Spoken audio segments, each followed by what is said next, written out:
السلام علیکم ورحمۃ اللہ وبرکاتہ۔ الحمد للہ رب العالمین والصلاة والسلام علی رسولہ الکریم، اما بعد فاعوذ باللہ من الشیطان الرجیم، بسم اللہ الرحمن الرحیم۔ رب اشرح لی صدری ویسر لی امری واحلل عقدۃ من لسانی یفقہوا قولی۔ ان اللہ یحب التوابین ویحب المتطہرین۔ سب سے پہلے اس اللہ رب کائنات کی حمد و ثنا اور اس کی کبریائی کے ساتھ میں آغاز کرتے ہیں، جو تمام جہانوں کا پالنہار ہے۔ اس کے بعد لاکھوں اور کروڑوں درود و سلام ہو تمام انبیاء پر، بالخصوص خاتم النبی محمد صلی اللہ علیہ وسلم پر۔ الحمدللہ اللہ رب العالمین نے ہم تمام لوگوں کو کچھ سیکھنے اور سکھانے کا موقع عنایت فرمایا کہ ہم اس اللہ رب العالمین کے دین اسلام کو بہترین انداز میں سیکھیں۔ تو آج کا میرا جو عنوان مجھے دیا گیا تھا وہ ہے طہارت کے مسائل، جو کہ ہر انسان کی زندگی میں بہت ہی اہم ہے۔ ہر انسان کی زندگی کا یہ ایک اہم چیز ہے، اور ہر انسان کے لیے یہ ضروری ہے کہ وہ طہارت کے مسائل کو گہرائی سے جانیں تاکہ ان پر بہترین انداز میں عمل کر سکیں۔ اس کا مقصد کہ اگر ہم طہارت کے مسائل کو نہیں جانیں گے، ہم ان پر صحیح طور پر عمل نہیں کر سکیں گے۔ اگر ہم عمل نہیں کر سکیں گے تو جتنی بھی ہم تمام عبادتیں کرتے ہیں وہ تمام ہماری عبادتیں ضائع اور بیکار ہو جائیں گی۔ لہٰذا ہر مسلمان کے لیے ضروری ہے کہ وہ طہارت کے مسائل کو بخوبی سیکھنے کی کوشش کریں۔ جس طرح سے اللہ رب العالمین نے سورۃ البقرہ آیت نمبر 222 میں فرمایا، ان اللہ یحب التوابین ویحب المتطہرین۔ یہ آیت غور و فکر کرنے والی آیت ہے کہ اس میں اللہ رب العالمین فرماتے ہیں ان اللہ یحب التوابین۔ تو اس آیت کے پہلے ٹکڑے کو اگر ہم غور کریں گے تو اس میں ہمیں یہ بات سمجھ میں آتی ہے، ان اللہ یحب التوابین، کہ اللہ رب العالمین بے شک کن لوگوں کو پسند کرتا ہے؟ کہ یحب التوابین، جو توبہ اور استغفار کرتے ہیں، جو توبہ کرتے ہیں، اللہ رب العالمین ایسے بندوں کو پسند کرتا ہے۔ وَيُحِبُّ الْمُتَطَّهِرِينَ، اور کیسے بندوں کو اللہ رب العالمین پسند کرتا ہے؟ جو پاکی اور صفائی اختیار کرتے ہیں، جو پاک صاف رہتے ہیں، اللہ رب العالمین ان بندوں کو اللہ رب العالمین پسند کرتا ہے۔ تو دیکھیے یہ آیت کے پہلے اور دوسرے ٹکڑے میں اللہ رب العالمین نے فرمایا کہ ان اللہ یحب التوابین سے مراد یہ ہے کہ اللہ رب العالمین اس توبہ اور استغفار کو یہاں پر اس وجہ اللہ رب العالمین نے یہاں پر لایا ہے کہ ایک انسان کے اندر کینہ، کپٹ، بغض، حسد جیسی برائیوں سے پاک کرنا ہے، یعنی اندرونی پاکی۔ ہمارے جسم کے اندر جو ہمارے نفس کی پاکی ہے، ان تمام بیماریوں کی پاکی ہمیں کرنا ہے تو ہمیں توبہ اور استغفار کرنا ہے۔ اسی طرح یہ ہوئی اندرونی پاکی۔ اسی طرح اگر ہمیں ظاہری پاکیزگی اختیار کرنا ہے تو اللہ رب العالمین اس کے دوسری والے ٹکڑے میں فرمایا کہ وَيُحِبُّ الْمُتَطَّهِرِينَ، کہ اللہ رب العالمین پاک اور صاف رہنے والے بندوں کو پسند فرماتا ہے، یعنی وہ بندے جو اندرونی طور پر، باطنی طور پر بھی اپنے دلوں کی پاکی صفائی اختیار کرتے ہیں، اور ایسے بندے جو ظاہری طور پر بھی پاک صاف رہتے ہیں، اللہ رب العالمین ایسے بندوں کو پسند فرماتا ہے۔ تو دیکھیے ہمارے دین اسلام میں اللہ رب العالمین نے ایک بہترین انداز میں ہمیں پاکی اور صفائی اختیار کرنے کا حکم دیا ہے۔ جیسا کہ ہم طہارت کے مسائل اگر سیکھیں گے تو انشاءاللہ آگے آنے والی نسلوں کو بھی، ہمارے بچوں کو بھی تمام مسائل کے بارے میں ہم بتا سکتے ہیں۔ اور اسی طرح اللہ رب العالمین نے ہمارا دین اسلام اتنا بہت ہی بہترین انداز میں اتنا پیارا دین بنایا ہے کہ اس دین اسلام میں اللہ رب العالمین نے چھوٹے سے چھوٹے آداب و اخلاق، جیسا کہ کھانے کے آداب، پینے کے آداب، بیت الخلاء سے جانے سے لے کر اللہ رب العالمین نے نکاح اور طلاق کے مسائل اور احکام کو بھی اللہ رب العالمین نے قرآن مجید اور احادیث میں واضح طور پر ہمارے لیے کئی چیزیں بیان کی ہیں۔ تو دیکھیے ہمیں غور و فکر کرنا ہے کہ ہمیں صرف طہارت کے مسائل کے متعلق ہی نہیں بلکہ ہر مسائل کے متعلق ہمیں جاننا ہے۔ کیونکہ جب آنے والی نسلوں میں جیسا کہ آج فتنے بھرے دور میں دین گھٹتا ہوا جا رہا ہے تو ہمارے بچوں کے اندر مسائل کا علم لانا ضروری ہے. تو لہٰذا آئیے دیکھتے ہیں کہ طہارت کے مسائل میں ہم کیا کیا چیزیں سیکھ سکتے ہیں. اللہ کے رسول محمد صلی اللہ علیہ وسلم کی حدیث جو کہ بخاری کی روایت ہے کہ الطہور شطر الایمان، کہ پاکی آدھا ایمان ہے، یعنی ہمارے ایمان کا ایک حصہ بتایا گیا. پاک صاف رہنے کو اللہ کے رسول محمد صلی اللہ علیہ وسلم نے کیا فرمایا کہ یہ تمہارے ایمان کا ایک حصہ ہے. اور اسی طرح اللہ کے رسول محمد صلی اللہ علیہ وسلم دعوت و تبلیغ کا کام شروع نہیں کرنے سے پہلے بھی کئی سارے مشرکین مکہ اور مکہ والوں سے اللہ کے رسول محمد صلی اللہ علیہ وسلم یہ نصیحت کرتے تھے کہ پاکی اور صفائی اختیار کرو اور اپنے بدن کو اور اپنے جسم کو اور اپنے رہنے کی جگہ کو پاک صاف رکھا کرو. تو یہاں لہٰذا اس بات سے ہمیں یہ بات معلوم ہوتی ہے کہ پاکی صفائی آدھا ایمان ہے، یہ بھی ہمارے ایمان کا ایک حصہ ہے. لہٰذا ہم تمام لوگوں کو چاہیے کہ ہم طہارت کے مسائل کو گہرائی سے ہم سیکھیں. بہت سارے لوگوں کے اندر کئی سارے اجتہاد یعنی ڈاؤٹس ہوتے ہیں کہ طہارت کے مسائل میں حیض کے متعلق، نفاس کے متعلق، جنابت کے متعلق ہمیں کیا کرنا ہے، غسل کے متعلق، وضو کے متعلق، اس طرح سے کئی سارے مسائل کے متعلق بہت سارے لوگوں کو اجتہاد ہوتا ہے. لیکن اگر ہم اس دین علم کو گہرائی سے سیکھیں گے تو انشاءاللہ اللہ رب العالمین ہمیں تمام چیزوں کو سمجھنے کی صلاحیت عطا کرے گا. تو دیکھیے جس طرح سے سب سے پہلے اللہ رب العالمین نے ہمیں دین اسلام میں طہارت کے مسائل میں قضائے حاجت کے بارے میں بھی سمجھایا ہے. جیسا کہ ایک انسان جب قضائے حاجت کو جاتا ہے، جیسا کہ یعنی ہر انسان کا جو ضروریات ہوتی ہے، قضائے حاجت واش روم کو جانا ہے، تو اس وقت قضائے حاجات کا کیا معاملہ ہوتا ہے. جیسا کہ ایک انسان کو جب قضائے حاجات کو جانے کا مسئلہ پیش آتا ہے تو اس کے بعد اللہ کے رسول محمد صلی اللہ علیہ وسلم نے استنجا کرنے کا حکم فرمایا. تو استنجا کس طرح سے کیا جائے؟ استنجا یعنی طاق عدد میں پانی کے ذریعے ہم ہمارے اعضاء کو صفائی کریں، اس کو طاق عدد میں ہمیں کرنا ہے. تو دیکھیے استنجا کس طرح سے کیا جائے. اللہ کے رسول محمد صلی اللہ علیہ وسلم نے حدیث میں کئی سارے مقامات پر فرمایا کہ استنجا جب ہم کرنے بیت الخلاء میں داخل ہوتے ہیں تو اس وقت سب سے پہلے ہم اندر داخل ہونے سے پہلے ہمیں دعا پڑھنی چاہیے. کون سی ہے دعا؟ تقریباً لوگوں کو معلوم ہے، اللہم بسم اللہ اللہم انی اعوذ بک من الخبث والخبائث. یہ کہہ کر ہمیں کیا کرنا ہے؟ پہلے ہمارا لیفٹ پیر یعنی بایاں پیر ہمیں داخل کرنا ہے. اس کے بعد جب ہماری ضروریات پوری ہو جائے تو اس کے بعد باہر آتے وقت اللہ کے رسول محمد صلی اللہ علیہ وسلم نے جو طریقہ سکھلایا ہے وہ یہ ہے کہ غفرانک کا کہنا ہے باہر آنے کے بعد. تو اس طرح سے جب ہم واش روم کے اندر جب داخل ہوتے ہیں تو اس وقت وہاں پر ہم اس دعا کے ذریعے پناہ مانگتے ہیں، اللہم انی اعوذ بک من الخبث والخبائث. اے اللہ میں تیری پناہ میں آتا ہوں. کس سے؟ مرد جن اور عورت جنیوں سے میں تیری پناہ میں آتا ہوں. تو یہ دعا جب ہم پڑھ کر بیت الخلاء میں داخل ہوتے ہیں تو اس وقت اللہ کے حکم سے ان جنات کے آنکھوں پر اللہ رب العالمین پردہ ڈال دیتے ہیں.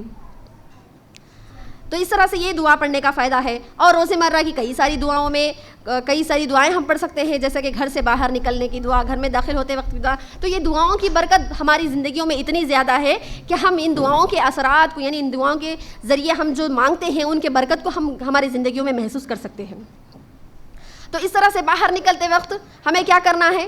ہمارا اپنا دایاں پیر یعنی رائٹ پیر کیا کرنا ہے؟ باہر ڈال کر ہمیں غفرانک کا کہنا ہے، یعنی اے اللہ میں تیری بخشش مانگتا ہوں، اے اللہ تو مجھے بخش دے.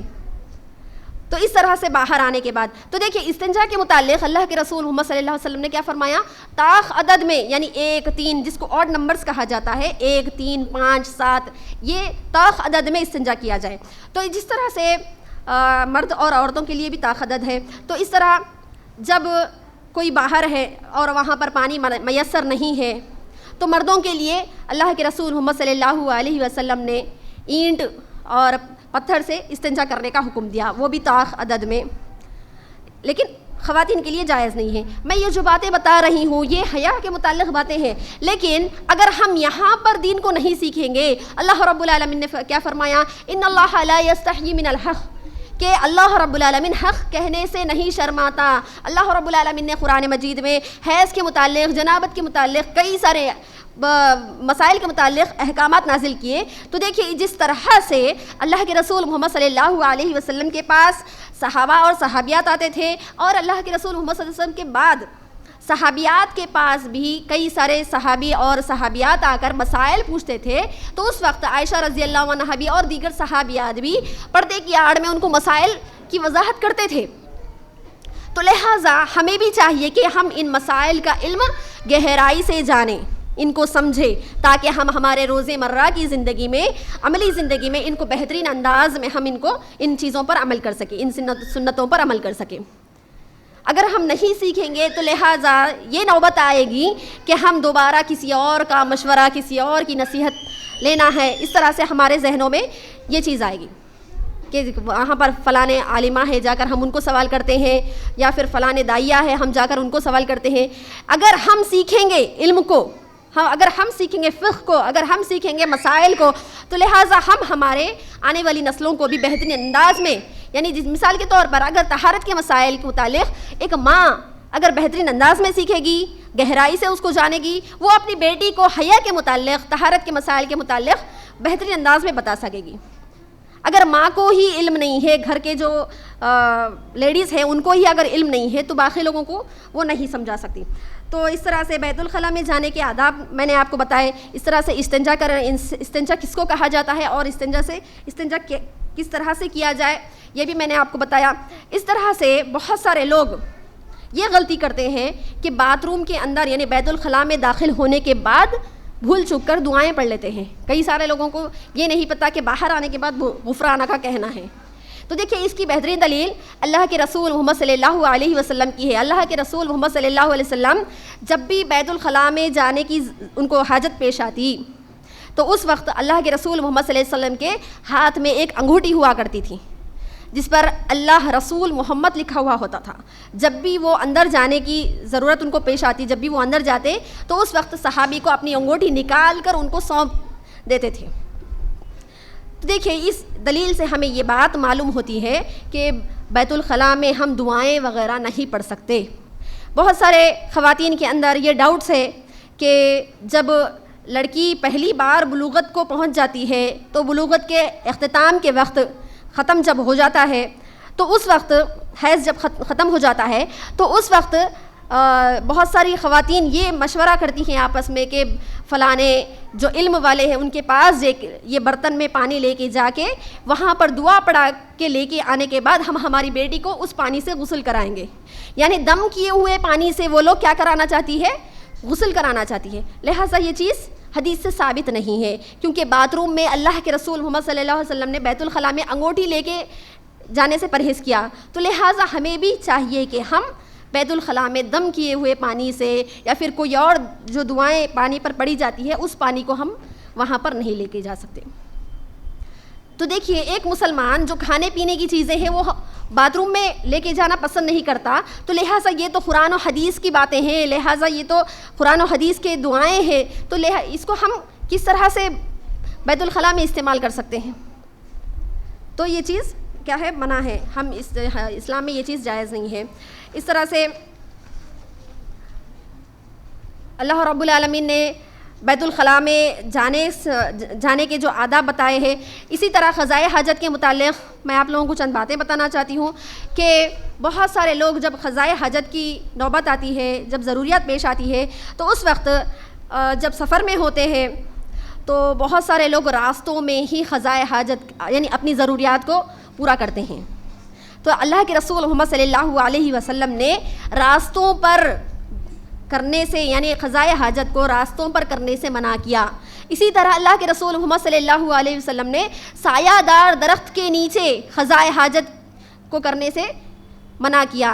اسی طرح اللہ کے رسول محمد صلی اللہ علیہ وسلم نے جہاں پر پانی ٹھہرتا ہے، جہاں پر صاف ستھرا پانی ٹھہرا ہوا ہوتا ہے، جیسا کہ ایک چھوٹا سا تالاب ہو، ایسی جگہوں پر بھی اللہ کے رسول محمد صلی اللہ علیہ وسلم نے اپنی حاجت کو کرنے سے منع کیا۔ اس طرح سے سڑک کے کناروں پر بھی بہت سارے لوگ کیا ہے اپنی ضروریات یہ کر دیتے ہیں. اور اسی طرح بہت سارے خواتین اپنے بچوں کو یہ تعلیم دینا ضروری ہے کہ بچوں کو اپنی ضروریات کہاں پر پوری کرنا ہے. اس طرح سے اللہ کے رسول محمد صلی اللہ علیہ وسلم نے قضائے حاجت کے متعلق قبلہ رخ کر کے اور اس کو پیٹ کر کے قضائے حاجت کو کرنے سے منع کیا. ہم یعنی قبلے کو رخ کر کے بھی ہم نہیں کر سکتے قضائے حاجت, اور اسی طرح قبلے کو ہم پیٹ بھی نہیں کر سکتے. تو لہٰذا دوسرے ڈائریکشنز کو ہمیں استعمال کرنا ہے. جب بھی ہمارے گھر میں گھر بننے کی نوبت آئے, واش رومز بننے کی نوبت آئے, تو ان چیزوں کا ہمیں خیال رکھنا چاہیے. اس طرح سے بہت سارے لوگوں کو یہ ڈاؤٹ آ سکتا ہے کہ جب قضائے حاجت آئے تو کیا کیا جائے سفر میں. اگر کہیں پر بھی وہ سہولت نہیں ہے کہ ہم ہماری ضروریات کو پورا کر سکیں, تو ہمیں یعنی اللہ کے رسول محمد صلی اللہ علیہ وسلم نے فرمایا کہ ایسی جگہ جہاں پر لوگ نہ رہے, جو نظروں سے اوجھل ہو, یعنی دور جگہ جہاں پر ہماری آنکھوں کو کوئی چیز نہیں دکھ سکتی, ایسی دور جگہ جا کر تم اپنی ضروریات کو پورا کرو. اور اس وقت دعا کس طرح سے پڑھا جائے, یعنی مثال کے طور پر اگر کہیں جنگل میں ہو تو اس وقت دعا کس طرح سے پڑھا جائے. ہم تو یہاں پر گھر میں واش روم سے باہر پڑھ کے دعا اندر جا رہے, لیکن جب کسی جنگل میں ہو یا پھر کسی کیا ہے کھیت میں, اس طرح سے کہیں سفر میں ہو, تو اس وقت دعا کس طرح سے پڑھا جائے. جب ہم ہمارا کپڑا ہٹاتے ہیں تو اس وقت ہمیں کیا ہے, اللہم انی اعوذ بک من الخبث والخبائث, یہ دعا پڑھنا چاہیے.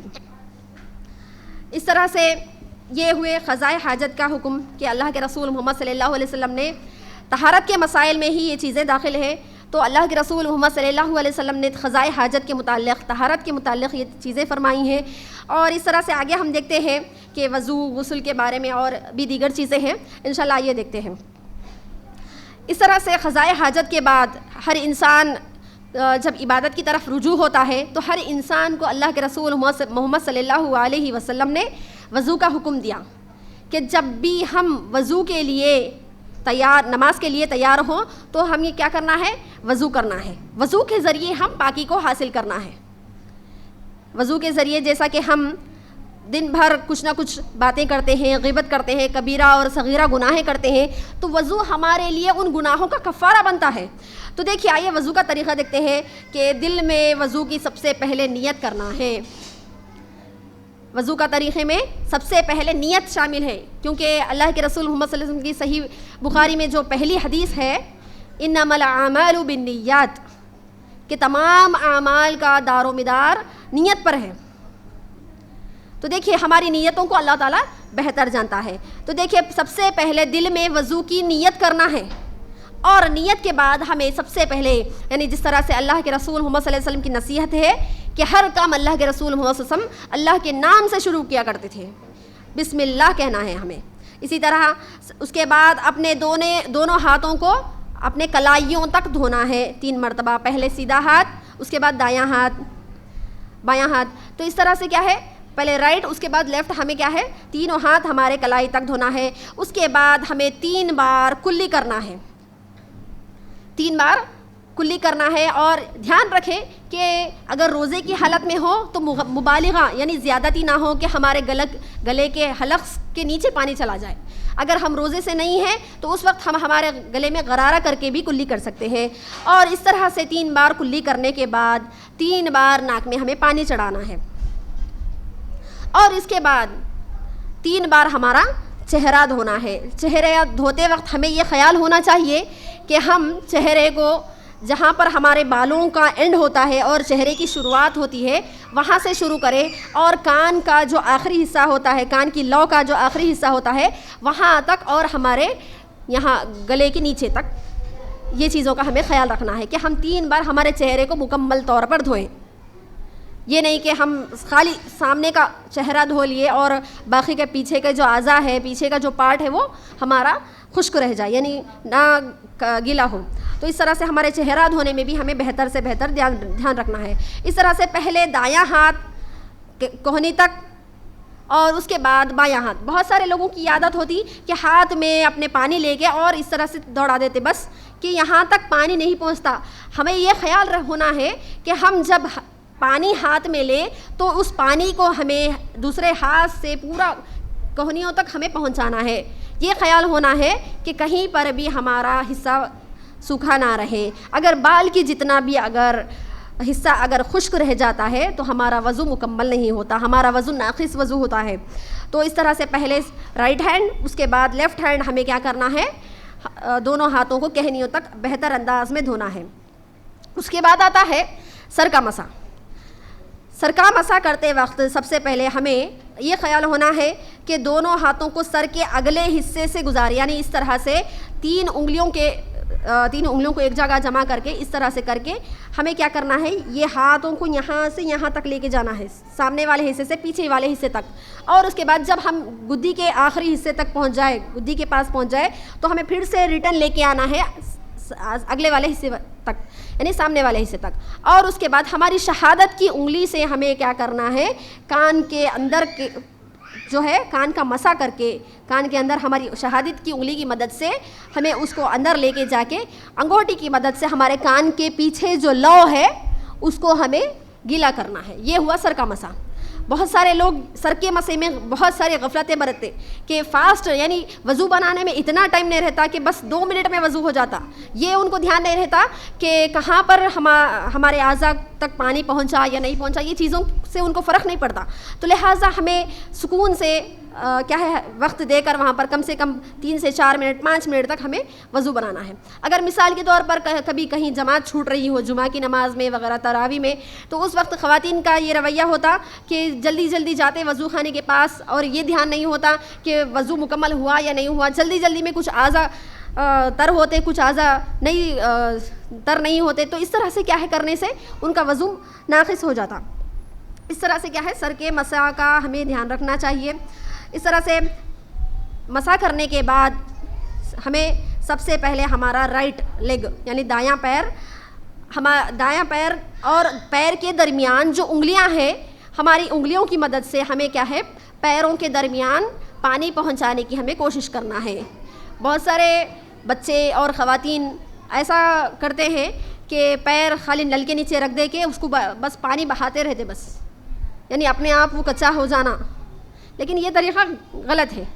ہمیں اپنی انگلیوں کے ذریعے پانی کو ہر جگہ پہنچانا ہے. اسی طرح اگر کسی کے ہاتھوں میں انگوٹی ہو یا پھر کوئی اور چیز ہو, جیسے کہ نیل پالش وغیرہ لگاتے بہت سارے خواتین, تو یہ چیزیں اگر ہے تو ان کا وضو نامکمل ہے. کہ اگر انگوٹی ہے تو انگوٹھی کو آگے پیچھے کر کے ہمیں اس کے اندر پانی پہنچانا ہے. اگر ہمارے پیر میں کچھ زیور ہے تو پیر کے زیور کو بھی ہے نا آگے پیچھے کر کے ہمیں وہاں پر بھی تر کرنا ہے. تو یہ چیزوں کا اگر ہم دھیان رکھیں گے تو ہمارا وضو انشاءاللہ مکمل ہو جائے گا. اس طرح سے پھر اللہ کے رسول محمد صلی اللہ علیہ وسلم فرماتے ہیں کہ ان کی اللہ کے رسول محمد صلی اللہ علیہ وسلم کی حدیث ہے, مسلم کی روایت ہے, رأیت رسول اللہ توضأ نجوى وضوءا هذا, کہ یہاں پر حمران رضی اللہ عنہ نے پورا مکمل طریقہ صحابہ کرام کو بتایا اور بتا کر فرمایا کہ جس طرح سے میں نے ابھی آپ کے سامنے وضو کا طریقہ بتایا, اس طرح سے وضو کا طریقہ بتلانے کے بعد انہوں نے کہا کہ میں نے اللہ کے رسول محمد صلی اللہ علیہ وسلم کو اسی طرح وضو بناتے ہوئے دیکھا ہے. اور بہت سارے لوگ وضو کے اندر کئی ساری نئی چیزوں کو ایجاد کر رہے ہیں, جیسا کہ ایک معنی میں کہا جائے تو یہ بدعتی ہے. جیسا کہ وضو کے بعد ہمیں کیا کرنا ہے, وضو کے بعد ہمیں دعا پڑھنا ہے. کون سی دعا؟ اشہد ان لا الہ الا اللہ واشہد ان محمدا عبدہ ورسولہ اللہم اجعلنی من التوابین واجعلنی من المتطہرین.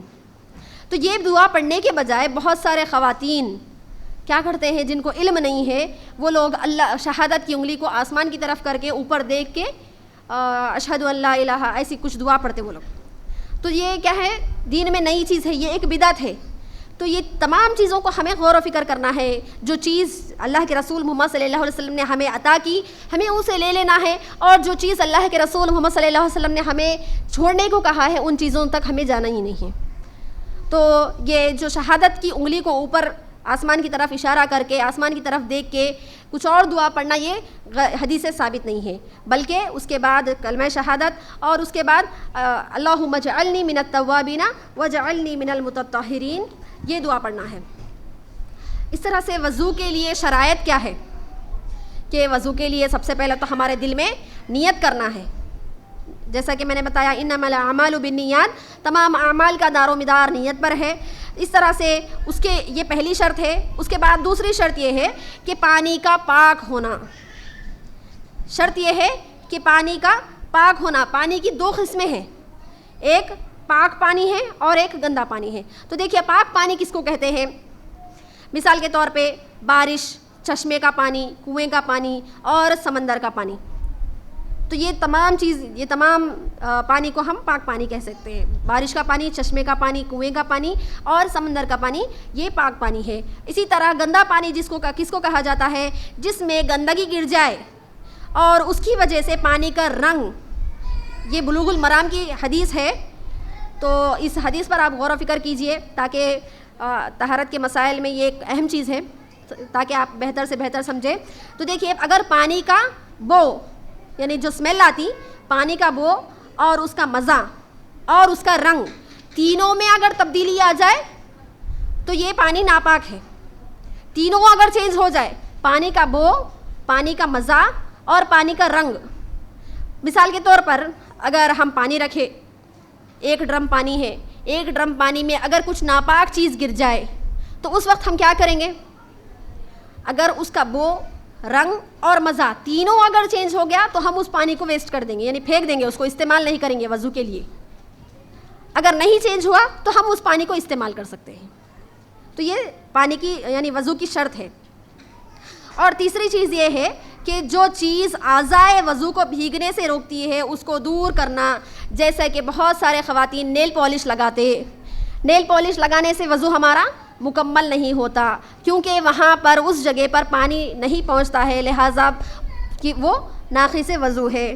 اس طرح سے تیل لگانے کی وجہ سے بہت سارے لوگوں کو کیا ہے، کبھی کبھی مسئلہ پیش آ جاتا کہ وہ اپنے جسم پر تیل لگائیں، تو اس وقت وہ تیل کی وجہ سے بھی ہمارے اعضاء تک اگر پانی نہیں پہنچا، ہاتھ پیر وغیرہ گھٹنوں کی مالش کر رہے کبھی، تو اس وقت اگر پانی نہیں پہنچا تو اس وقت ہمارا ہم جو وضو کا پانی ہے وہاں تک نہیں پہنچ سکتا ہمارے اعضاء تک.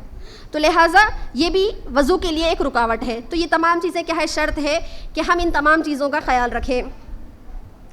اس طرح سے وضو کے جو شرائط ہے یہ آپ کے سامنے رکھے گئے ہیں. اس طرح سے وضو کے فرائض یعنی جو اللہ تعالیٰ نے قرآن مجید میں جو چیزیں بتائی ہے وہ چیزوں کو ہم فرائض کہہ سکتے ہیں. اور اس کے علاوہ اللہ کے رسول محمد صلی اللہ علیہ وسلم نے جو احادیث میں بتائی ہیں تو ان چیزوں کو ہم سنت کہہ سکتے ہیں وضو کے متعلق. تو وضو کے فرائض میں یہ ہے کہ چہرہ دھونا. اس کی ایک آیت ہے، اللہ رب العالمین نے سورۃ المائدہ آیت نمبر 6 میں فرمایا، یا ایھا الذین آمنوا اذا قمتم الی الصلاۃ فاغسلوا وجوہکم یعنی تم اپنے چہرے کو دھو. تو اس طرح سے کیا ہے، یا ایھا الذین آمنوا، جب تم نماز کے لیے کھڑے ہو جاؤ یعنی نماز کی طرف تم رجوع ہو جاؤ تو فغسلوا، تم غسل کرو اور اپنے چہرے کو دھو، وایدیکم، اور اپنے ہاتھوں کو دھو، الی المرافق یعنی اپنے کہنیوں تک، اور ومسحوا، اور مسح کرو، برؤوسکم یعنی اپنے سر کے اوپر تم مسح کرو، وارجلکم الی الکعبین، اور اپنے پیروں کو دھو کہاں تک؟ جو اینکل بولتے ہڈی جہاں تک آتی تو وہاں تک کعبین بولتے اس کو، اینکل یعنی جہاں پر ہم پائل پہنتے وہاں کی اینکل بولتے اس کو. تو وہاں تک کیا ہے ہمیں دھونا ہے. تو یہ کیا ہے جو آیت میں بتائے گئے یہ فرائض ہے. تو اس طرح سے کیا ہے دونوں ہاتھوں کو کہنیوں تک دھونا، پورا مسح کرنا، اور اس مسح میں کانوں کا مسح بھی شامل ہے. اس طرح سے دونوں پیروں کو ٹخنوں تک دھونا اور تمام اعضائے وضو کو ترتیب وار دھونا. یعنی پہلے ایسا نہیں کہ پہلے ہاتھ دھو لیے پھر اس کے بعد کلی کرے. جس طرح سے ترتیب بتائی گئی ہے اسی ترتیب وار سے ہمیں وضو کرنا ہے. اس کے بعد وضو کے وقت بسم اللہ کہنے کا حکم. بہت سارے لوگوں کو یہ ڈاؤٹ آتا، بہت سارے لوگ سوال بھی کرتے کہ اگر ہم وضو کر لیے، وضو کر لینے کے بعد وضو کے درمیان ہمیں یاد آیا کہ ہم بسم اللہ کہنا بھول گئے تو اس وقت کیا ہوگا.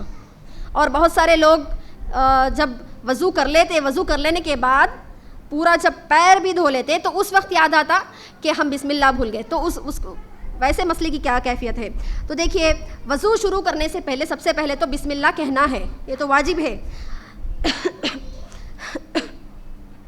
جو شخص بسم اللہ پڑھنا بھول جائے، جو شخص بسم اللہ پڑھنا بھول جائے، اگر وضو کے درمیان یاد آ جائے تو اسے بسم اللہ پڑھ لینا چاہیے اور اپنا وضو جاری رکھنا چاہیے۔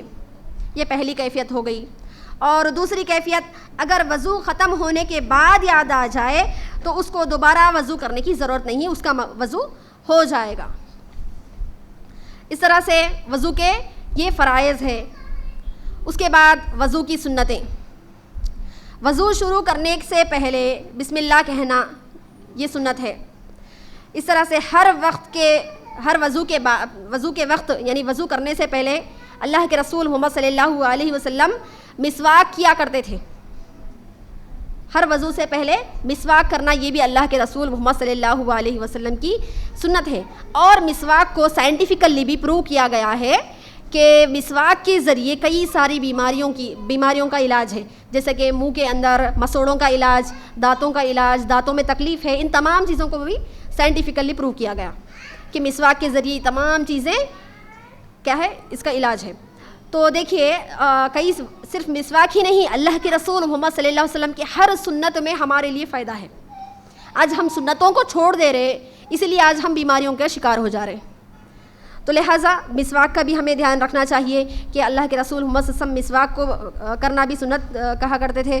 اور وضو کے آغاز میں دونوں ہاتھوں کو کلائیوں تک دھونا، یہ بھی اللہ کے رسول محمد صلی اللہ علیہ وسلم کی سنت ہے، وضو کی سنت ہے۔ اگر روزے سے نہ ہو تو مبالغہ سے ناک میں پانی چڑھانا، یعنی اگر روزہ نہیں ہے ہم تو اس وقت یعنی زیادہ سے زیادہ ہم پانی ناک میں چڑھا سکتے۔ اگر ہم روزہ ہے تو اس وقت ہم زیادتی نہیں کر سکتے، کیونکہ اگر پانی ناک میں چلا گیا منہ کے گلے کے ذریعے سے تو اس وقت ہمارا روزہ ٹوٹ سکتا ہے۔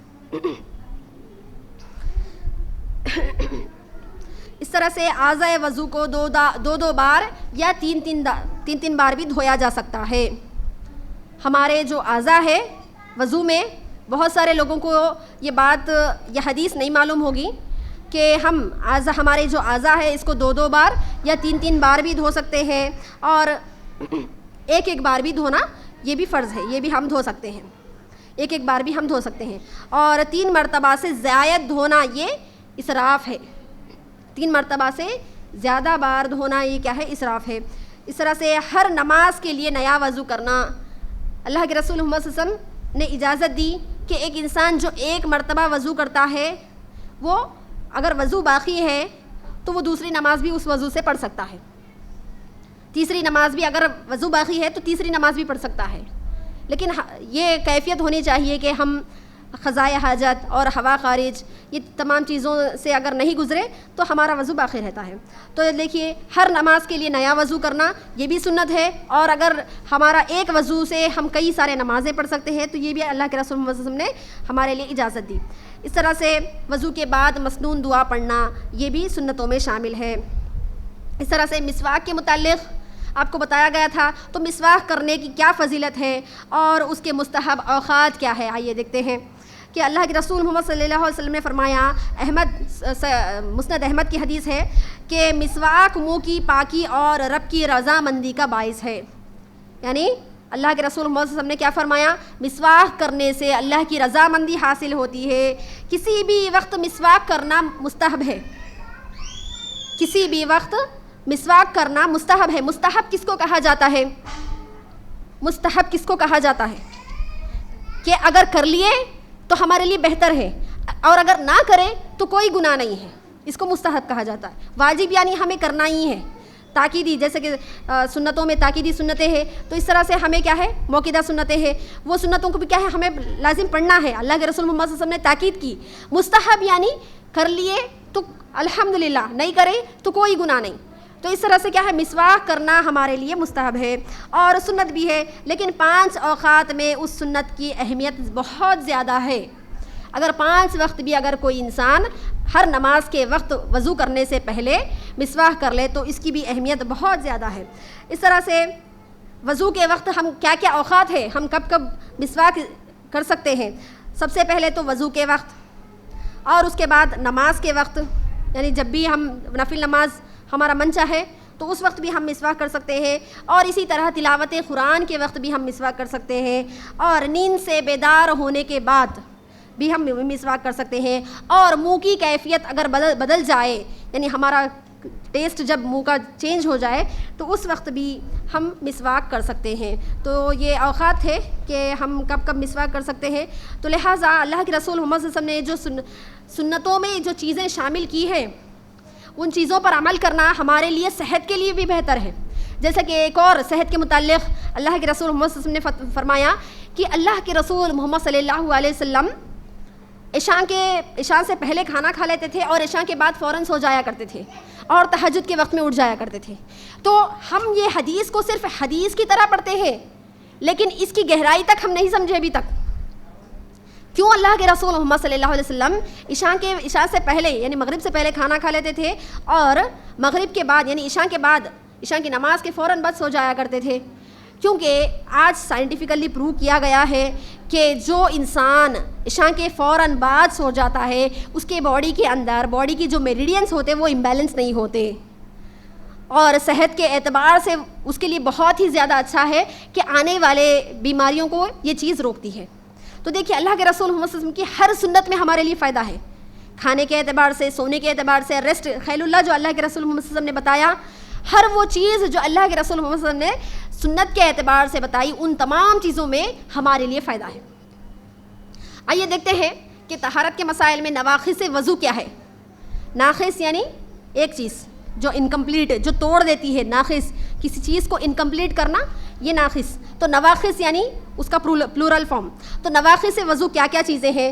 آئیے دیکھتے ہیں کہ وضو کو توڑنے والی کون سی چیزیں ہیں۔ کہ سبیلین، حدیث میں آتا ہے کہ سبیلین سے اگر کوئی چیز خارج ہو جائے، سبیلین یعنی اگلے اور پچھلے حصے سے اگر قضائے حاجت کی ضرورت پیش آ جائے، کچھ چیز نکل جائے، جیسے کہ بواسیر کے پیشنٹس کو خون اور پیپ اگر نکل جائے تو کیا مسئلہ ہوگا؟ تو دیکھیں یہاں پر آئیے دیکھتے ہیں کہ سبیلین سے اگر کوئی چیز خارج ہو جائے تو اس وقت ایک انسان کا کیا ہے، وضو ٹوٹ جاتا ہے، چاہے وہ ہوا خارج ہو، چاہے وہ کیا ہے قضائے حاجت ہو۔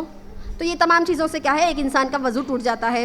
گہری نیند سو جانے سے، یعنی ایک انسان جب سو گیا، گہری نیند میں چلا گیا تو اس وقت بھی اس کا وضو ٹوٹ جاتا ہے۔ جیسے کہ مثال کے طور پر ہم خطبہ سنتے ہیں، جمعہ کا خطبہ سنتے ہیں، تو اس وقت خطبہ سنتے سنتے اگر ہمیں اونگ آ گئی تو اونگ کے ذریعے ہمارا وضو نہیں ٹوٹتا۔ اگر اونگ کے علاوہ اس کے بعد جو ہم کیفیت سے گزرتے ہیں، یعنی گہری نیند میں جب ہم چلے جاتے ہیں، جب ہمیں نیند لگ جاتی ہے تو اس وقت ہمارا وضو باقی نہیں رہتا، کیونکہ جب ہم گہری نیند میں چلے جاتے ہیں تو اس وقت شیطان ہمارے جو پرائیویٹ پارٹس کے رگ ہوتے ہیں، نسوں کو ڈھیلا کر دیتا ہے، اور ہمیں ہوش نہیں رہتی کہ ہمارے جسم سے ہوا خارج ہوئی یا نہیں ہوئی، ہمیں کچھ بھی اس کیفیت کا ہمیں معلوم نہیں ہوتا۔ تو اسی لیے جب بھی ہم اگر گہری نیند میں چلے جائے تو ہمارا وضو باقی نہیں رہتا۔ اس طرح سے اگر کوئی انسان بے ہوش ہو جائے، انکانشیس ہو جائے، تو اس وقت اس کا بھی وضو باقی نہیں رہتا۔ اسی طرح شرمگاہ کو کپڑے کے بغیر ہاتھ لگانے سے بھی وضو ٹوٹ جاتا ہے۔ مم مس ذکرہ فلیتوضأ، اللہ کے رسول محمد صلی اللہ علیہ وسلم نے حدیث فرمائی کہ جو کوئی بغیر کپڑے کے اپنے پرائیویٹ پارٹس کو ہاتھ لگائے اس کا وضو باقی نہیں رہتا۔ اگر کپڑے کی آڑ میں ہم ٹچ کر لیں تو اس سے ہمارا وضو باقی رہتا ہے۔ اسی طرح اونٹ کا گوشت کھانے سے بھی ہمارا وضو ٹوٹ جاتا ہے۔ اونٹ کا گوشت کھانے سے بھی ہمارا وضو ٹوٹ جاتا ہے، لہٰذا جب بھی ہم اونٹ کا گوشت کھائیں تو ہمیں دوبارہ سے وضو بنانے کے بعد ہی ہمیں نماز پڑھنا ہے۔ اسی طرح اللہ کے رسول محمد صلی اللہ علیہ وسلم پرہیز کیا کرتے تھے، اور جو کوئی بھی کچی پیاز اور کچا لہسن کھا کے مسجد میں آیا کرتے تھے، اللہ کے رسول محمد صلی اللہ علیہ وسلم ان کو منہ دھونے کی نصیحت کرتے تھے، کیونکہ کچی پیاز اور کچے لہسن کی وجہ سے دوسرے جو ہمارے بازو ٹھہرنے والے ہیں نماز میں، ایسے لوگوں کو اور فرشتوں کو بھی دقت ہوتی۔ تو اسی لیے کیا ہے، جب بھی کچی پیاز اور کچا لہسن کھائے ہمیں دوبارہ سے ہمارا منہ کیا ہے، ہمیں دھونا ہے۔ اس طرح سے یہ تھی نواقص وضو۔ سمجھ میں آپ لوگوں کو یہ باتیں؟ نواقض وضو کون کون سی چیزیں ہیں؟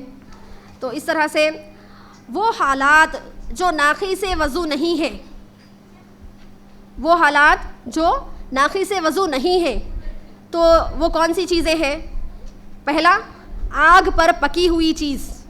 آگ پر پکی ہوئی چیز ہم کھا سکتے ہیں اور کچھ بھی کھانے کے بعد ہمارا وضو نہیں ٹوٹتا. بہت سارے لوگ جن کو علم نہیں ہے وہ یہ سمجھتے کہ ابھی کھانا کھا لیے، تھوڑے سے باتیں کر لیے تو کیا ہے وضو ٹوٹ جاتا. لیکن باتیں کرنے سے بھی ہمارا وضو نہیں ٹوٹتا، الا یہ کہ فضول باتیں اور غیبت، چغلی، گناہوں کی باتیں ہم نہ کریں. ایسی باتیں جن سے ہم گناہ کبیرہ، گناہ صغیرہ، ہمارے گناہ کبیرہ اور گناہ صغیرہ کا ارتکاب نہ ہو، تو ایسی باتوں سے ہمیں پرہیز کرنا ہے. تو دیکھیے، یعنی عام بات جب ہم کرتے ہیں تو ہمارا وضو نہیں ٹوٹتا. اسی طرح سے قے ہو جانا، اگر کسی انسان کو قے ہو گئی تو اس وقت بھی اس کا وضو باقی رہ جاتا. اس طرح سے ناک سے، نکسیر کہتے ہیں اس کو، ناک سے خون نکلنا. ناک سے جب کسی انسان کے خون نکل جاتا ہے تو اس کا وضو باقی رہتا ہے. اس طرح سے سبیلین کے علاوہ جسم کے کسی بھی حصے سے اگر خون یا پیپ نکل جائے تو تب بھی ہمارا وضو باقی رہتا ہے. بہت سارے خواتین کے ذہنوں میں یہ چیز بیٹھی ہوئی ہے کہ جب بھی ہم وضو سے ہوتے ہیں، نماز کے بعد کبھی گھر جھاڑو مارنے کی کیفیت آ جاتی ہے، کبھی ایسا گھر کو جھاڑو مارنا پڑتا، تو اس وقت بہت سارے خواتین کیا بولتے ہیں کہ ابھی گھر کو جھاڑو مار دیا نا، آپ کا وضو ٹوٹ گیا. لیکن گھر کو جھاڑو مارنے سے وضو نہیں ٹوٹتا. بہت سارے لوگوں کے ذہنوں میں یہ بات بہت ہی پختگی سے بیٹھی ہوئی ہے. اس طرح سے کیا ہے، یہ کیفیت ہے، ان حالات میں وضو نہیں ٹوٹتا. اگر وضو کر لیں تو بہتر ہے لیکن واجب نہیں. اگر ہم وضو کر لیں تو بہتر ہے لیکن واجب نہیں ہے. ہم اسی وضو کے ساتھ میں دوسری دیگر بھی نمازیں پڑھ سکتے ہیں.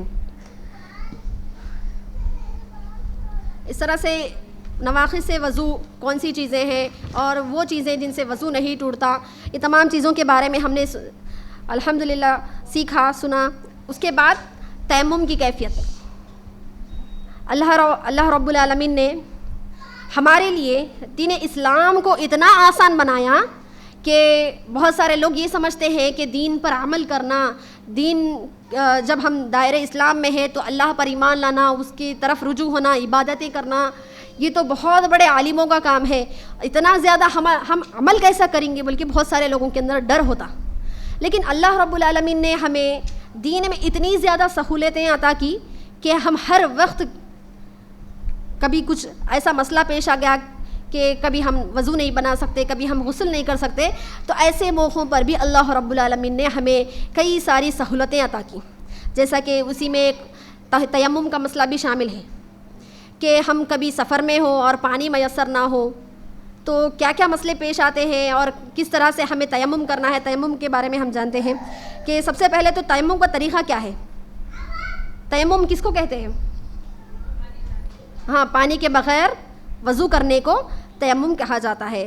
تو دیکھیے، تیمم کا طریقہ یہ ہے کہ جس طرح سے ہم نماز وضو کے لیے دل میں نیت کرتے ہیں اور بسم اللہ کہتے ہیں، اسی طرح تیمم کے لیے بھی دل میں نیت کریں اور بسم اللہ کہیں، اور پاک مٹی پر، یعنی وہ مٹی جو پاک ہے، وہ نہیں جو کہیں راستوں میں وغیرہ ایسی ہو، جو راستوں کے علاوہ کہیں الگ جگہ پر ہو، ایسی مٹی کو ہمیں ترجیح دینا ہے. ایسی مٹی جو پاک ہو، تو ایسی مٹی کو ہمیں کیا کرنا ہے، لینا ہے اور ایک بار اپنے دونوں ہاتھوں کو اس پر مارنا ہے. ایک بار کیا کرنا ہے، اپنے دونوں ہاتھوں کو لے کر اس پہ مارنا ہے، اور مارنے کے بعد ہمیں ان دونوں ہاتھوں کو اپنے چہرے پر پھیرنا ہے. ان دونوں ہاتھوں سے ہمیں اس دھول کو لے کر ہمیں ہمارے چہرے پر پھیرنا ہے اور اسی طرح اپنے دونوں ہاتھوں پر بھی اس کو ملنا ہے تاکہ دھول ہمارے ہاتھوں کو یہ صفائی کر سکتے.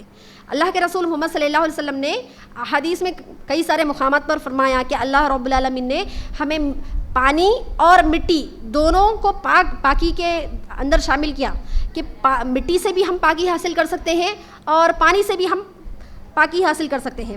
اس طرح سے کیا ہے، تیمم کے بھی شروط ہے، شرائط ہے کہ سب سے پہلے تو دل میں نیت کرنا، یہ ہمارے لیے اس کی شرط ہے، اور مٹی کا پاک ہونا ہمارے لیے شرط ہے. وہ مٹی جہاں پر گندگی ہو، ایسی مٹی کو ہم استعمال نہیں کر سکتے. اور تیمم 2 حالتوں میں جائز ہے. صرف 2 ہی ایسے موقع ہے جب تیمم ہمارے لیے واجب ہوتا ہے، اگر ہم پہلی تو کیفیت یہ ہے کہ جب پانی نہ ملے، کہیں ہم سفر میں ہیں اور اس وقت ہمارے پاس پانی نہیں ہے، جیسا کہ ہم ٹرین میں سفر کر رہے یا پھر کہیں اور سفر کر رہے، کسی دوسرے جیسا کہ بس ہو یا پھر کار ہو، کہیں پر بھی ہم سفر کر رہے، تو اس وقت ہمارے پاس پانی نہیں ہے اور نماز کا وقت گزرتا چلا جا رہا ہے، تو ایسے موقع پہ کیا کیا جائے؟ دین اسلام نے ہمیں تیمم کی سہولت دی، جیسا کہ فَلَمْ تَجِدُوا مَاءً فَتَيَمَّمُوا صَعِيدًا طَيِّبًا، سورہ مائدہ آیت نمبر 6 سورہ مائدہ آیت نمبر 6 میں اللہ رب العالمین نے فرمایا کہ فَلَمْ تَجِدُوا مَاءً، اگر تم پانی کو نہ پاؤ، اگر پانی نہ مل سکے، فَتَيَمَّمُوا، تو تم تیمم کر لو، صعیداً طیباً، کہ پاک مٹی سے تم تیمم کر لو۔ اس طرح سے جب پانی نہ ملے تو ہم تیمم کر سکتے ہیں، جو تیمم کا طریقہ بتایا گیا اس طریقے سے ہم تیمم کر سکتے ہیں۔ اور اس کے علاوہ پانی کے استعمال میں کوئی مجبوری ہو، جیسے کہ ابھی ہاسپٹل میں ایڈمٹ ہے 8 دن تک، یعنی کسی کو پانی استعمال نہیں کر سکتے، کسی کا سیزر ہوا، کسی کا آپریشن ہوا، تو اس وقت پانی کا استعمال اگر کرے تو ان کے لیے خدشہ ہے کہ دوبارہ پھر سے طبیعت بگڑ سکتی ہے، یا پھر پانی کا استعمال کرے جیسا کہ کسی کا فریکچر ہو گیا، پانی کا استعمال نہیں کر سکتے، خون وغیرہ پھر سے جاری ہو جاتا، تو ایسی کیفیت اگر ہے پانی کا استعمال نہیں کر سکتے، تو اس وقت ہمیں کیا ہے، اس وقت تیمم کر کے ہمیں عبادتوں کو انجام دینا ہے۔ مثلاً جیسے بیماری کا اگر خوف ہو یا پھر سخت سردی ہو، سردی میں اگر کوئی بہت زیادہ شدید بیمار ہے، جیسے کہ کوئی ٹائیفائڈ ہو گیا یا پھر زمین سے اٹھ نہیں پا رہا ہے، تو اس وقت وہ تیمم کر سکتا ہے۔ اور اگر پانی کم ہو تو جو صرف پینے کا پانی ہو اس کو ہی ہم کیا کر سکتے ہیں، ایسی کیفیت جب ہمارے پاس صرف پینے کے لیے تھوڑا سا پانی رہ گیا ہو اور دوسرا ہم اس سے وضو نہیں کر سکتے، صرف تھوڑا سا پینے کے لیے رہ گیا، وضو کے لیے کچھ بھی پانی ہے، اس کے بعد ہمیں پینے کے لیے بھی پانی نہیں بچتا، ایسی کیفیت اگر ہے تو اس وقت بھی ہم تیمم کر سکتے ہیں۔ تو یہ مجبوریاں ہیں، تو ان مجبوریوں کے وقت ہی ہمارے لیے تیمم جائز ہے۔ اگر تیمم کے لیے اگر مٹی وغیرہ بھی میسر نہ ہو تو اس وقت کیا کیا جائے؟ تو ایسی صورت میں صرف دل میں طہارت کی نیت کر لینا ہے اور اس وقت پر نماز پڑھ لینا ہے۔ اگر مٹی بھی میسر نہ ہو، اگر ہم ٹرین میں ہیں تو ہمیں ٹرین کے کونوں میں یا پھر گھر میں ہے تو گھر کے دیواروں کے اوپر یا پھر جھاڑ ہے، جھاڑ کے پتوں کے اوپر ہمیں دھول وہاں پر مل جاتی، تو اس دھول کو استعمال کر کے ہم کیا کر سکتے ہیں، وضو کر سکتے ہیں، تیمم کر سکتے ہیں۔ تو وہ چیزیں جن سے تیمم جائز ہے وہ کون کون سی چیزیں ہیں؟ ان تمام چیزوں سے تیمم کرنا جائز ہے جو زمین کی خبیل سے ہو، یعنی زمین کے خبیلے سے، یعنی جیسا کہ مٹی ہے، اسی طرح پتھر ہے، مٹی اور پتھر دونوں ایک ہی خبیل سے ہیں، اور اسی طرح اینٹ ہے، اسی طرح سیمنٹ بھی ہے، اور اسی طرح سے ریت، غبار، یہ تمام چیزیں کیا ہے، مٹی کے خبیل سے ہے۔ تو ان تمام چیزوں سے تیمم ہم کر سکتے ہیں۔ وہ چیزیں جن سے تیمم جائز نہیں ہے وہ کون سی چیزیں ہیں؟ وہ تمام چیزیں جو زمین کی خبیل سے نہیں ہے، یعنی جو زمین سے ریلیٹڈ نہیں ہے، ان تمام چیزوں سے ہم تیمم نہیں کر سکتے ہیں، اور ان سے تیمم کرنا درست بھی نہیں ہے۔ جیسے کہ راکھ دھول میں شامل نہیں ہے، جیسے کہ لکڑی وہ بھی دھول میں نہیں ہے، اور لوہا، ایسی چیزوں سے ہم تیمم نہیں کر سکتے۔ اور اسی طرح پانی نہ ملنے پر جس طرح سے وضو کے بدلے تیمم کرنا جائز ہے، اسی طرح پانی نہ ملنے پر غسل کے بدلے میں ہم تیمم ہی کر لیں۔ اگر ہماری طبیعت خراب ہے یا پھر اگر پانی نہیں ہے تو اس وقت جس طرح سے ہم وضو کے لیے تیمم کرتے ہیں اسی طرح ہم غسل کے لیے ہم تیمم ہی، یعنی طریقہ سیم ہی ہے، چاہے وہ وضو کے لیے ہو چاہے غسل کے لیے ہو۔ اسی طرح جس طرح سے وضو ٹوٹتا ہے، جیسے کہ ہم قضائے حاجت کو جاتے ہیں، جیسے کہ ہوا خارج ہوتی ہے تو اس وقت ہمارا وضو ٹوٹ جاتا ہے، اور وضو ٹوٹ جاتا ہے تو جب تیمم ہم کرتے ہیں تو یہ بھی اسی کے مانند ہے۔ تو تیمم کس طرح سے ٹوٹتا ہے؟ اگر پانی مل جائے، یعنی ابھی سفر کر رہے تھے ہم، سفر کرنے کے بعد ایک مقام پر آ گئے جہاں پر ہمیں وضو کرنے کے جتنا پانی مل گیا، تو اس وقت ہمارا تیمم کیا ہے، ٹوٹ جاتا۔ ہمیں اس وقت اس پانی سے وضو بنا کر ہی ہمیں نمازیں پڑھنی ہیں. اور جن چیزوں سے وضو ٹوٹ جاتا ہے انہی چیزوں سے تیمم بھی ٹوٹ جاتا ہے، جیسا کہ ہوا خارج ہونا، قضائے حاجت کو جانا، ان تمام چیزوں سے کیا ہے، وضو ٹوٹ جاتا ہے. تو اس طرح سے ہم تیمم ٹوٹ جاتا ہے. تو لہٰذا ان چیزوں کا ہم خیال رکھیں کہ ہم جس طرح سے وضو کرتے ہیں اسی طرح سے تیمم کا بھی ہم اللہ کے رسول محمد صلی اللہ علیہ وسلم نے دین میں ہمارے لیے سہولتیں رکھی ہیں کہ ہم بہتر انداز میں ہماری عبادتوں کو انجام دے سکیں. اس طرح سے نماز کے لیے 3 چیزوں کی طہارت ضروری ہے. نماز کے لیے 3 چیزوں کی طہارت ہمارے لیے ضروری ہے، جیسے کہ نماز کے لیے جسم کا پاک ہونا. اللہ کے رسول محمد صلی اللہ علیہ وسلم کو یہ حکم دیا گیا کہ سورہ مدثر آیت نمبر 6 میں فرمایا وَثِيَابَكَ فَطَهِّرْ، وَثِيَابَكَ فَطَهِّرْ، کہ اپنے تم کپڑوں کو پاک صاف رکھو. تو دیکھیے کپڑوں کی پاکی اور صفائی کے متعلق بتایا گیا اور جسم کی پاکی اور صفائی کے متعلق بتایا گیا. تو دیکھیے اللہ کے رسول محمد صلی اللہ علیہ وسلم نے نمازوں کے لیے بھی یہ شرائط رکھے طہارت کے متعلق کہ جسم کا پاک ہونا ضروری ہے اور اسی طرح کپڑوں کا بھی پاک ہونا ضروری ہے. وَثِيَابَكَ فَطَهِّرْ، کہ اللہ کے رسول محمد صلی اللہ علیہ وسلم کو یہ حکم دیا گیا کہ تم اپنے جسم کو اور کپڑوں کو پاک صاف رکھو. اور اسی طرح تیسری شرط یہ ہے کہ نماز کی جگہ کا پاک ہونا بھی ضروری ہے. تو دیکھیے یہ تمام چیزیں تھیں جو وضو کے لیے اور نماز کے لیے وضو اور تیمم کے مسائل اللہ کے رسول محمد صلی اللہ علیہ وسلم نے ہمارے لیے بتائے. اور اسی طرح اللہ رب العالمین نے ہمیں ہماری عبادتوں کو انجام دینے کے لیے دین میں کئی ساری سہولتیں رکھی. تو ان سہولتوں کو ہمیں استعمال کرتے ہوئے ہمیں آگے بڑھنا ہے. یہ نہیں ہے کہ ابھی وضو کے لیے پانی نہیں ہے لیکن ہم نمازیں چھوٹ جا رہی ہیں ہماری.